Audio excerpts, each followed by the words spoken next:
branch can be found in Eastern Indonesia, and they are the largest. Now, more common Galing na.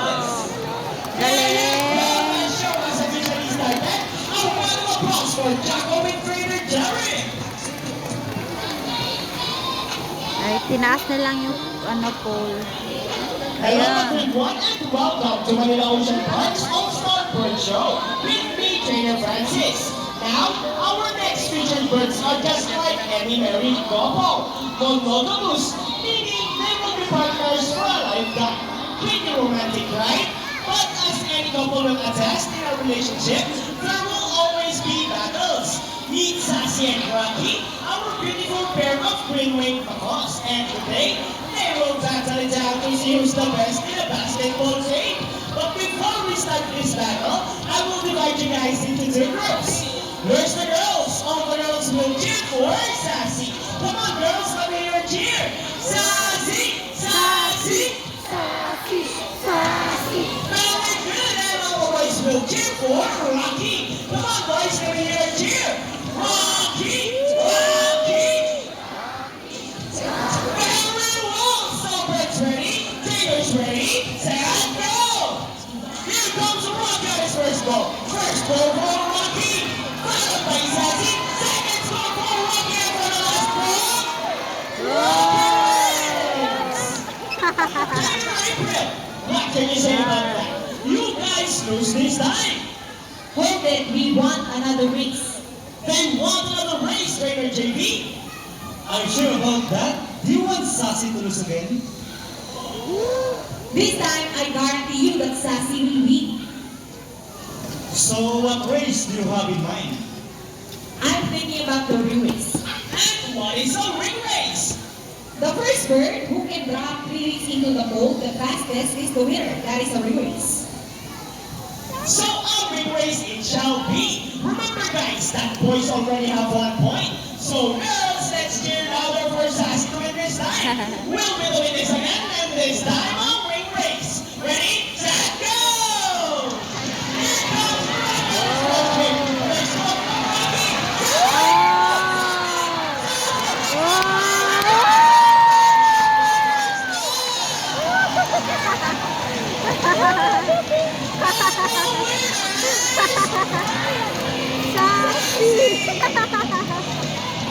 Trainer David, what can you say about that? 3 rings at the same time.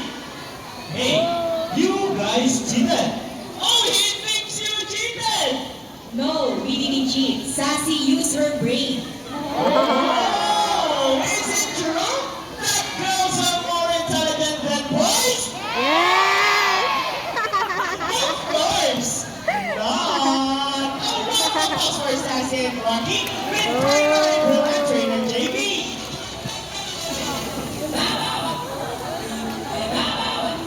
Parrots in particular are known to be intelligent and perceptive. That's why we continue to enhance their skills and not get bored. So, here is Sassy, our green-winged macaw, and today, she will show us how intelligent she is by putting the shapes back into the correct slot. Just like Sassy, green-winged macaws are from South America. They are known to be the dental giants of the parrot family. It is because they are the second largest next to hyacinth macaws. They can grow up to 92 centimeters in length and can live up to 80 years old. Scientific name is Aracrococlera. And for the last shade, go Sassy! And go April the Bride. A round of applause for Sassy with Trainer April. Coming she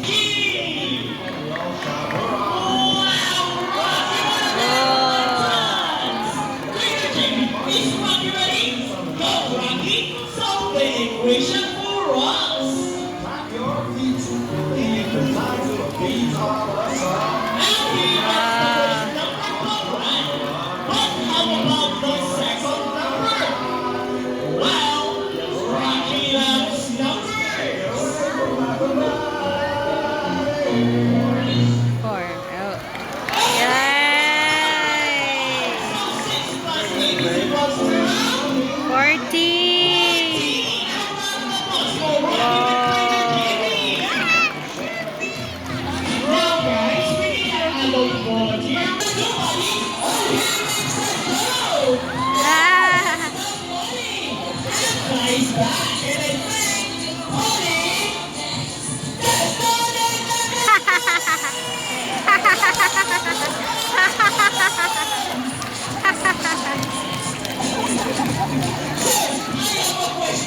years. Did you know that Manila Ocean Park is also a rescue center for birds? Well, now you know, enjoy Manila with all of the way, and we're very, very grateful